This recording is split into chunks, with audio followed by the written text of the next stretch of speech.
Hi guys, it's Dee, and I am going to talk to you about a really sad and really unfortunate issue that has become what I feel is an epidemic among women, and women are spreading it, and we're spreading it virally, and I'm guilty of it as the next woman. I've made videos that have encouraged some of these behaviors that have helped increase this outcome, and it's really sad and unfortunate, and it is causing a lot of significant loneliness among the general population of women of all ages. And there's reasons for it, and I'm going to tell you what the reasons are. But it all started, I'll tell you where it started. It started with therapy talk. And therapy talk is the exact language that therapists used with extreme examples of people who suffered from issues with relation to boundaries and setting boundaries and not being taken advantage of and not making themselves victims and not allowing themselves to be walked all over. And people who were extreme examples. We took those extreme examples and made it common conversation and common behavior and common practice, when really it was, these practices were for extreme examples of people who had severe socialization issues and generational trauma. So they were being given advice to manage generational trauma and to be able to get through life on a daily basis. And we made it the norm. We made it the social cultural norm among women. And it's wrong. We shouldn't be doing it. And the big thing, the underpinning of it is the setting of boundaries, okay? So we have created a culture, I'm gonna go through them really quickly here, of cutting people out. I've made videos about this. If somebody doesn't align exactly with us and we don't align with them, I've made videos and said, cut them out. Only associate with people who align with your views and your beliefs and your ideology and your understanding of things. Otherwise, we need to cut them out and not surround ourselves with them. Always, this culture women talk about, if you're a woman and you scroll through the internet, you know it because you see it on Instagram, on TikTok, on YouTube, on everything. Every second video is leveling up and bettering ourselves. And what do we all say? And I've said it too. Let's surround ourselves with people who are better than us, people who are achieving what we want to achieve. That's how we achieve success. That's how we manifest, by doing that. I've said it too. And to a degree, it's correct. We need to, it's been an age-old law to surround yourself with people who are working towards the same goals as you. And that's important to a degree. But we also have to learn to recognize that we can have friends that we can focus on what we have in common and not focus on our differences, and build our friendships based on our commonalities as opposed to our differences. And we can still share emotionally with them. We might be on the same level and in agreement emotionally or morally or professionally. Maybe we have a different faith though, or maybe we have a different level of education or a different field of education, and they're not going in the same direction as their career as us. Whereas we might say, well, they're not going in the same direction as us, so we're not gonna make that our friend group. Well, we have all these other things in common that we're missing out on. And it is just increasing loneliness. We're missing out on a potentially great friend, okay? Another one is the emphasis we put on not taking on emotional burden, simplifying our life. Let's not take on the emotional burden of others. And we have turned listening to other people's problems and providing emotional support when they need it into drama. We've rephrased that as drama that we don't need in our life. We need to simplify our lives, be more mindful of our own emotional needs, and yes, this is true, but we need to remember that when we are providing emotional support to a friend, to another woman who is needing it, they're also bouncing ideas off us. They're also getting ideas from us. They're getting a different perspective, but we're doing the same thing with them. That gives us the opportunity to bounce our ideas, our thoughts, our emotions and feelings off of them as well, and to get their perspective. And it's even better if they have some differences and we're not all exactly the same, working towards the same goal, doing the same things with our lives, trying like in competition with each other. If they have a different faith or a different career or a different field of study or a different family situation, it's even better because they have a different perspective. They're looking at, they're coming from a different place in life, and we can have a totally opposite perspective to the one we have ourselves. We have our own. We don't need more of our own. We need someone else's sometimes so we can think outside the box and think objectively about something, right? And we're not. We've turned ourselves into subjective creatures where everything is about ourself, about us.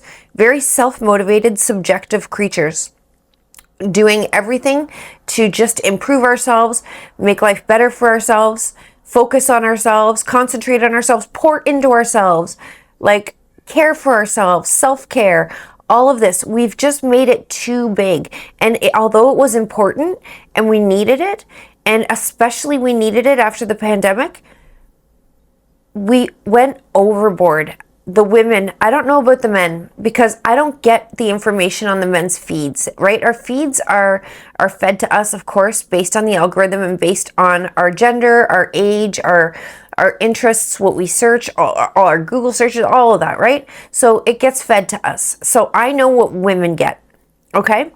So I don't know if the guys are getting the same information, but we have gone overboard with this, okay?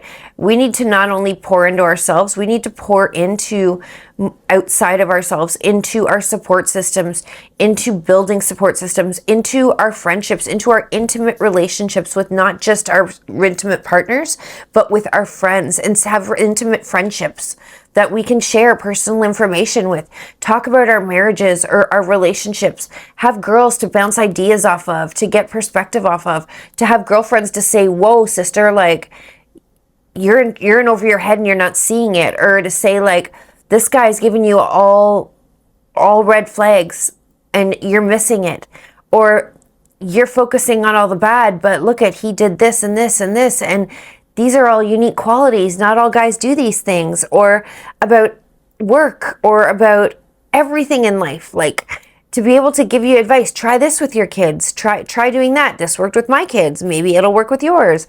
Like, we need to come from different perspectives, and we need to be sharing more with each other and not being so independent.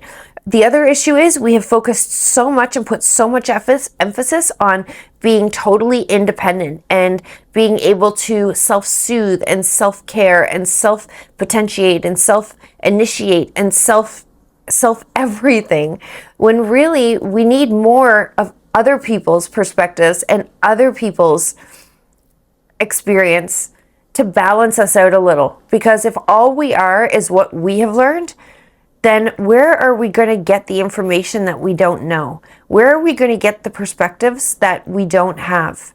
Because we need to start recognizing that what we don't know, okay? Because we don't know what we don't know. And the only people who will tell us are our friends.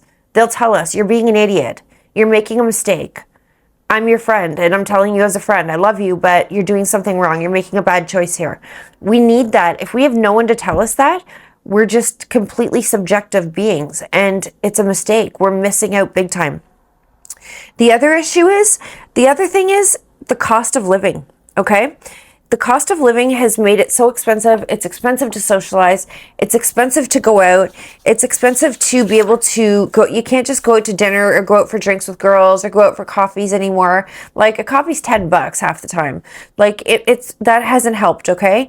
And that it just hasn't helped things. And studies have proven that women who have a support system, either a friend or a group of friends that they can rely on for emotional support and to share their stress with.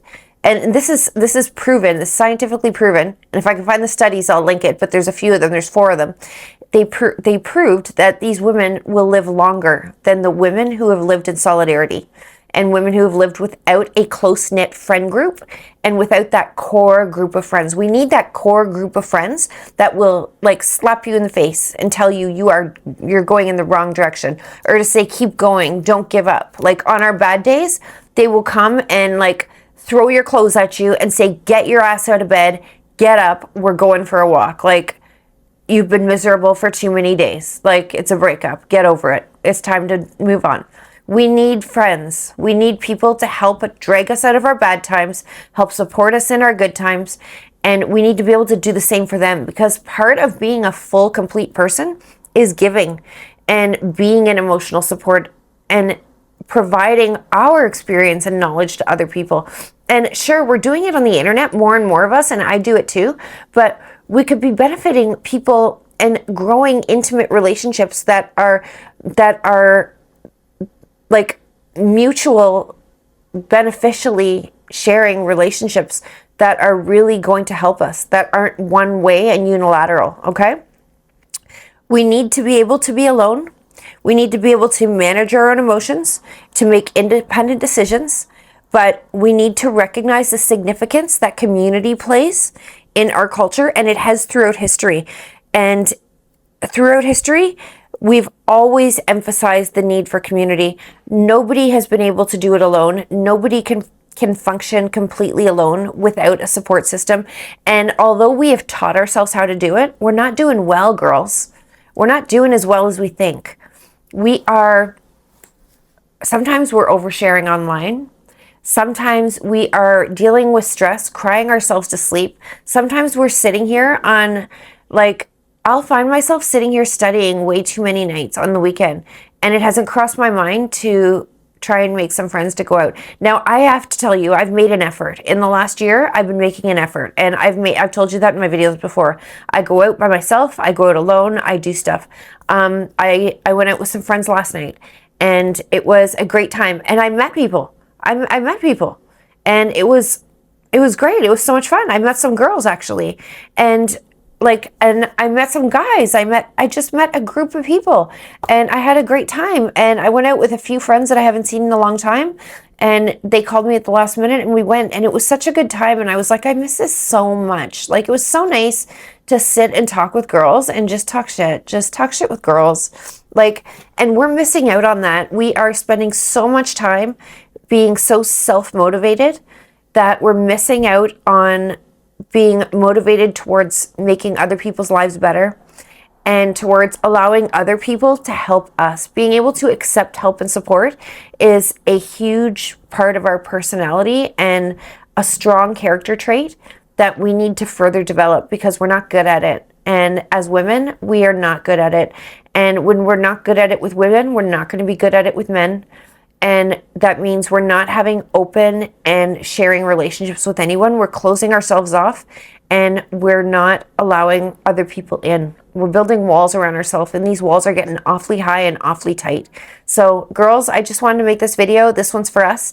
And this one is to really stop a problem that is growing fast, and it's growing faster than us. And we are all facilitating it and manufacturing it, and I've been a part of it, and I'm going to try and stop. There's nothing wrong with trying to do better. There's nothing wrong with trying to find friends that have things in common with you, but our friends don't have to have everything in common with us, and it's better if they don't.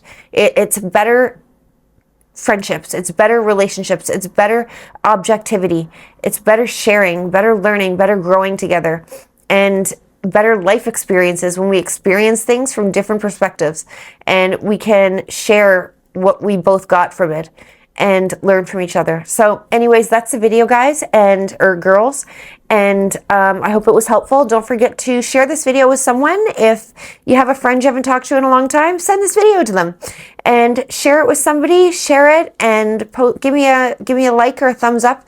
Share your comments with me. Tell me what you think about this, because I'm wondering if I'm overthinking it or if I'm onto something here. And I feel like I'm onto something here, but I could be overthinking it. And just leave me a comment, and don't forget to subscribe, and I will see all of my lady friends and my guy friends and my loyal subscribers. We're like a little family now, because I have subscribers that have been with me for years, and I'm grateful for all you guys, and I will see you soon. All the new ones and the older ones. See ya.